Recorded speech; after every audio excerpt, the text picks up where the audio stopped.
Hello students, I am Kalpana Mishra and welcome back to my YouTube channel. Students, इसके पहले हमने concave mirror के रे डायग्राम को अच्छे से समझा था। आज हम कन्वेक्स मिरर को समझेंगे। ठीक है, तो सबसे पहले मैं आपको सिखाती हूँ स्केलेटन बनाना। कि पहले स्केलेटन बनाना अगर आप सीख लेंगे ना तो आपको ईजिली ये चीज़ जो है बनाना आ जाएगी कि किस तरीके से आपको रे डायग्राम बनाना है। ठीक है, तो चलिए स्टार्ट करते हैं।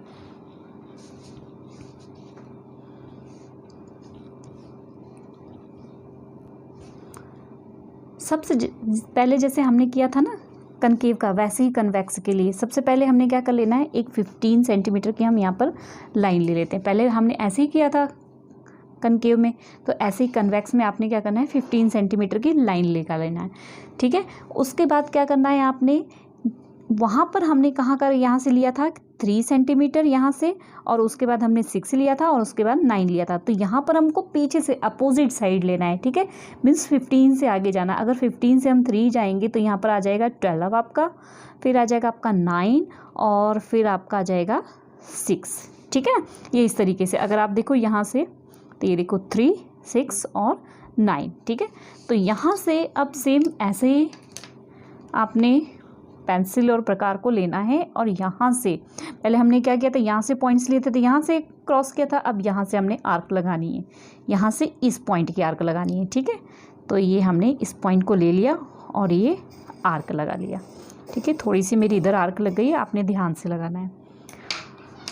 अब यहाँ पर देखो बच्चे कि हम बना रहे हैं कौन सा, कन्वेक्स। ठीक है, कॉन्वेक्स मिरर बना रहे हैं। तो कॉन्वेक्स मिरर के लिए हमने क्या करना है, कॉन्वेक्स मिरर में पता है कि जो रिफ्लेक्शन होता है वो ये जो उभरी हुई साइड होती है ना, वहाँ से रिफ्लेक्शन होता है, और ये साइड क्या होती है इसकी, पॉलिश्ड होती है। तो हमने इसको पॉलिश्ड कर दिया। ठीक है,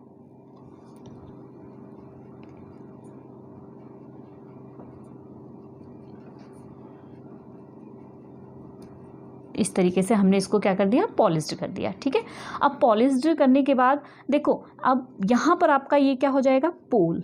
ठीक है, ये क्या हो जाएगा, फोकस, और ये क्या हो जाएगा, सेंटर ऑफ कर्वेचर। तो इस तरीके से आपने इसका पूरा स्केलेटन तैयार करना है। तो अब बनाएंगे हम रे डायग्राम। अगर मैंने अब बाकी स्केलेटन तो रेडी करके रखा है। ठीक है, तो यहाँ पर मैं बताती हूँ आपको रे डायग्राम। तो सबसे पहले ये रे डायग्राम जो है आपको बनाने से पहले इसके रूल पता होने चाहिए। ठीक है, तो इसके रूल पता करने के लिए हम पहले जो हमने पीछे वो बनाया हुआ था उस पर हम इसके रूल्स बना लेते हैं। ठीक है, तब इसके रूल्स के लिए आपको क्या ध्यान रखना है कि अगर यहाँ पर मान लो ऑब्जेक्ट, अब यहाँ से रिफ्लेक्शन है। ठीक है, तो इट मीन्स क्या होगा, ऑब्जेक्ट इधर है। तो अगर मान लो यहाँ ऑब्जेक्ट जो है वहाँ से जो लाइट आती है तो क्या होता है, अगर पैरेलल लाइट आ रही है, ठीक है, फॉर एग्जाम्पल ये जो है पैरेलल लाइट आ रही है। अब अगर ये जो पैरेलल लाइट आ रही है तो ये पैरेलल लाइट क्या होगी, यहाँ से ही रिफ्लेक्ट होके वापस चली जाएगी। यहाँ से ऐसे ये क्या हो जाएगी, रिफ्लेक्ट हो जाएगी। ठीक है, यहाँ आई और यहाँ से रिफ्लेक्ट हो गई। लेकिन कन्वेक्स जो मिरर होता है इसमें क्या कंडीशन होती है कि ये यहाँ से तो ये रिफ्लेक्ट हो जाती है, लेकिन एक्चुअली ये मीट कहाँ करती है, अदर साइड यहाँ पर फोकस पर मीट करती है। ठीक है, एक कंडीशन तो ये हो गई। सेकंड कंडीशन क्या होती है कि अगर आपकी सेंटर ऑफ कर्वेचर पे, ठीक है, अगर सेंटर ऑफ कर्वेचर से, ठीक, मैं दूसरी इमेज में बता देती हूँ आपको, सेंटर ऑफ कर्वेचर पे कैसे जाएगी। देखो यहाँ से अगर रेज आ रही है कुछ इस तरीके से, तो सेंटर ऑफ कर्वेचर पे, सेंटर ऑफ कर्वेचर से हमने यहाँ मिला लिया, सेंटर ऑफ कर्वेचर पे यहाँ पर आई और यहीं से क्या होती है, बैक हो जाती है। लेकिन हमने ये दूसरी साइड इसको क्या करना है, इस तरीके से मिलाना है। ठीक है, ये रूल हो गया। यहाँ से टकराई, टकरा कर बैक हो गई, लेकिन एक्चुअली वो कहाँ मीट कर रही है, दूसरी साइड सेंटर ऑफ कर्वेचर पे। ठीक है, ये सेकेंड रूल हो गया।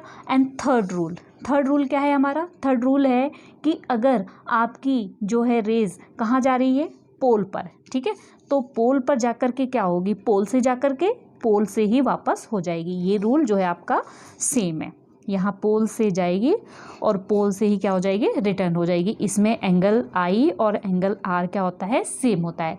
ठीक है, समझ में आ गए 3 रूल। अगर ये तीनों रूल आपने समझ लिया है तो रे डायग्राम बनाने में दिक्कत नहीं होगी। फर्स्ट क्या है आपका, यहाँ से अगर पैरेलल आ रही है रेज, ठीक है, ये हमारा जो है कैसा है, पॉलिश्ड सरफेस है, और रिफ्लेक्टिंग सरफेस ये है, ठीक है।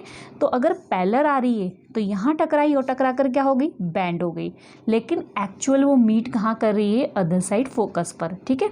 और अगला हमारा पर क्या हो गया कि अगर हमारी रेस जो है यहाँ से आ रही है सेंटर ऑफ कर्वेचर के लिए, तो यहाँ से टकरा के यहीं वापस हो जाएगी, लेकिन एक्चुअल में सेंटर ऑफ कर्वेचर पर यहाँ पर मिलेगी, ठीक है। और नेक्स्ट रूल क्या है कि अगर पोल पर आ रही है तो इसी डायरेक्शन में यहाँ पर चली जाएगी। बस ये 3 रूल से हमें इसके रे डायग्राम बनाने हैं। एक्चुअली में इसमें जो है 2 ही रे डायग्राम में हमने उसको देखना है। चलिए स्टार्ट करते हैं उसको। तो फर्स्ट कंडीशन हमारी सबसे पहली क्या है, इसमें सबसे पहली फर्स्ट कंडीशन होगी कि अगर ऑब्जेक्ट आपका क्या है, इन्फिनाइट है, ठीक है। तो इसमें यहाँ पर हमारा क्या था, पोल, यहाँ पर सेंटर ऑफ कर्वेचर, यहाँ पर हमारा है फोकस। तो इन्फिनिट अगर होगा तो वो क्या होगा, इस प्रिंसिपल एक्सिस से कहीं दूर बन रहा है, ठीक है। मान लिया हमने यहाँ पर कहीं दूर बन रहा है, कहीं पर दूर ऑब्जेक्ट जो है हमारा है, ठीक है। तो अब यहाँ पर हमने क्या करना है, 1.5 ऊपर 1.5 नीचे ले लेते हैं, तो मीन्स 3 ले लेते हैं टोटल। ये हमारा ऑब्जेक्ट कहीं पर इन्फिनाइट बड़ी दूर प्रेजेंट है, ठीक है। तब यहाँ से अगर जो इमेज आ रही है वो कैसी आएगी, सबसे पहले तो पैरेलल आएगी, ठीक है। यहाँ पर पैरेलल आई, ठीक है, और पैरेलल आके क्या हो जाती है, बैंड हो जाती है। बैंड को हमने यहाँ से साथ में मिलाना है क्योंकि दूसरे साइड एक्चुअली में मीट करती है, तो यहाँ बैंड हो गई और एक्चुअल में क्या हुई, वो यहाँ आके मीट हुई, ठीक है। यहाँ टकराई और टकरा कर चली गई, ठीक है। अब दूसरा अगर हम फिर नीचे से देखेंगे तो क्या है, यहाँ से अगर रेस पैरेलल आई है, ठीक है, तो पैरेलल आके अब क्या होगी, यहाँ से बैंड होगी, लेकिन एक्चुअल में एफ पर जाके मिलेगी। ये बैंड हो गई, ठीक है, यहाँ से आई और बैंड हो गई और एक्चुअल में जो है एफ पे जाके मिली, ठीक है। ये हुआ और ये बैंड हुई और यहाँ एक्चुअल भी जाके मिली।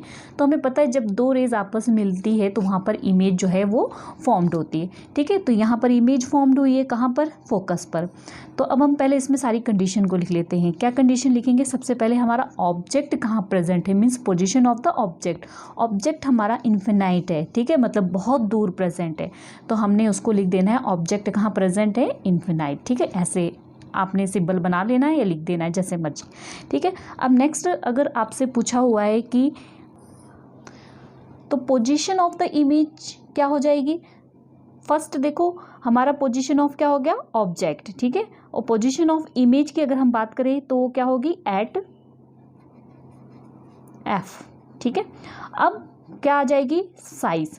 साइज इमेज की क्या हुई, देखो यहाँ फोकस पे यहाँ मिल रही है दोनों रेज, तो यहाँ पे कैसी हो रही है, बहुत ही छोटी साइज़ बन रही है। तो हम इसको लिख सकते हैं कि बहुत छोटी साइज़ को हम क्या लिखेंगे, पॉइंट साइज। जब भी फोकस पे बनेगी ना, जब भी फोकस पे आपकी दोनों रेज आके मिल रही हैं तो वहाँ पे हमने क्या लिखना है, पॉइंट साइज, ठीक है। आपने सही से प्रॉपर पूरा लिखना है, position of object, position of image, ठीक है, size of object, sorry size of image और नेचर ऑफ, ठीक है, तो पॉइंट साइज। अब बात करें नेचर की, तो देखो पिछली प्रीवियस वीडियो में मैंने आपको यही चीज़ समझाई थी कि अगर मिरर का ये जो रिफ्लेक्टिंग सरफेस है इसके इस साइड इमेज बन रही है तो हमेशा क्या होती है, वो वर्चुअल और इरेक्ट होती है। और जिस साइड अगर इसी साइड ऑब्जेक्ट यहाँ है और इसी साइड इमेज बने तो वो हमेशा क्या होती है, रियल और इनवर्ट, ठीक है। तो यहाँ पर इमेज आप देख रहे हो ना कि इमेज क्या हो रही है, दूसरी साइड बन रही है, तो इसका नेचर क्या हो जाएगा, virtual and erect. Erect means सीधा, वर्चुअल मीन्स आभासी, ठीक है। अब नेक्स्ट हम कंडीशन बनाते हैं। एक कंडीशन तो होगी हमारी इन्फिनाइट, ठीक है। उसके बाद अगली कंडीशन क्या होगी, यहाँ पर हम बना लेते हैं पोल, फोकस और सेंटर ऑफ कर्वेचर। तो अब क्या होगा, ऑब्जेक्ट आपका यहाँ पर पोल से कहीं यहाँ पर दूर पर प्रिंसिपल एक्सिस पर होगा, ठीक है। तो यहाँ पर हम पहले ऑब्जेक्ट को बना लेते हैं। कितना बनाना है हमने ऑब्जेक्ट, 1.5, ये हमारा ऑब्जेक्ट हो गया। अब इस ऑब्जेक्ट से सबसे पहले रेस कैसी जाएगी, पैरेलल, ठीक है। अब ये जो पैरेलल गई है तो हम उसको क्या करते हैं, एक्चुअल में वो एफ पर मीट करती है, बट क्या होती है उसी साइड को ये बैंड हो जाती है, तो एक्चुअल में दूसरे साइड हमें इसको यहाँ पर मीट करना है, ठीक है। बट ये हो गई यहाँ पर बैंड, ठीक है, ये आई और आकर यहाँ पर बैंड हो गई, ठीक है।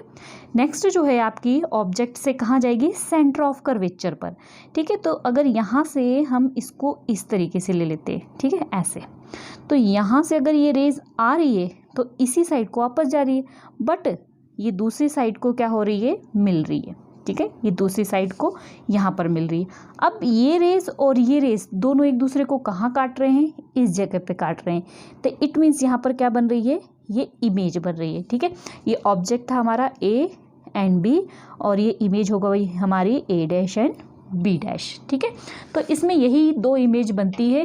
आप यहाँ से जितनी भी आगे ऑब्जेक्ट के लाएंगे हमेशा उसकी इमेज कैसी बनेगी, छोटी ही बनेगी, ठीक है। इनके यूजेस मैं आपको बाद में नेक्स्ट वीडियो में आपको बताऊंगी। तो अब इसका आपको लिखना है तो कैसे लिखोगे आप, अगर ऑब्जेक्ट आपका किस पर है, आपका ऑब्जेक्ट यहाँ पर है तो ये ऑब्जेक्ट आपका किस पर है, मीन्स अगर आप बिटवीन किस में हो गया आपके पास, यहाँ पर पोल और यहाँ पर किस पे, इन्फिनाइट के बीच में, ठीक है, इन्फिनाइट और पोल के बीच में, ठीक है। तो पोजीशन ऑफ ऑब्जेक्ट हम क्या लिखेंगे, बिटवीन इन्फिनाइट एंड पोल, ठीक है। आपने प्रॉपर पूरा लिखना है। नेक्स्ट अगर हम इमेज की बात करें, position of image, position of image का है एफ और पी के बीच में, तो हम इसको क्या लिखेंगे, बिटवीन पी एंड एफ, ठीक है। और उसके बाद अब आपको क्या पूछा जाएगा, एक हमारी पोजीशन ऑफ ऑब्जेक्ट हो गई और पोजीशन ऑफ हमारी इमेज हो गई। अब आपको पूछा जाएगा आपका कि इमेज की जो है साइज़ क्या है। देखो इमेज साइज़ में यहाँ पर कैसा दिखाई दे रहा है, बड़ा है, और यहाँ पे इमेज साइज़ में कैसा दिखाई दे रहा है, छोटा है। तो हम इसको क्या लिखेंगे, डिमिनिश्ड, ठीक है। अब नेचर की बात है तो नेचर आपको मैंने सिखा दिया कैसे देखना है आपको नेचर। अगर जहाँ ऑब्जेक्ट है इसी साइड इमेज बन रही है तो नेचर हमेशा क्या होती है, रियल एंड इन्वर्ट। अगर इस साइड बन रही है, दूसरे साइड इमेज बन रही है तो हमेशा कैसी होगी, देखो प्रिंसिपल एक्सिस से ऊपर बने तब भी वो क्या होती है, वर्चुअल एंड इरेक्ट, और प्रिंसिपल एक्सिस से नीचे बनती है तो क्या होती है, रियल एंड इन्वर्ट, ठीक है। तो यहाँ पर हम क्या लिखेंगे, इसका वर्चुअल एंड इरेक्ट, इसका नेचर, ठीक है। आई होप बच्चों ये रे डायग्राम आपको अच्छे से क्लियर हो गया है। तो नेक्स्ट वीडियो में हम इसके जो है यूजेस देखेंगे। तो प्लीज़ वीडियो अगर आपको अच्छी लगी है तो वीडियो को लाइक कर देना, और चैनल पे नए व्यूअर हैं तो चैनल को सब्सक्राइब कर देना। मिलते हैं नेक्स्ट वीडियो पे, तब तक के लिए बाय बाय।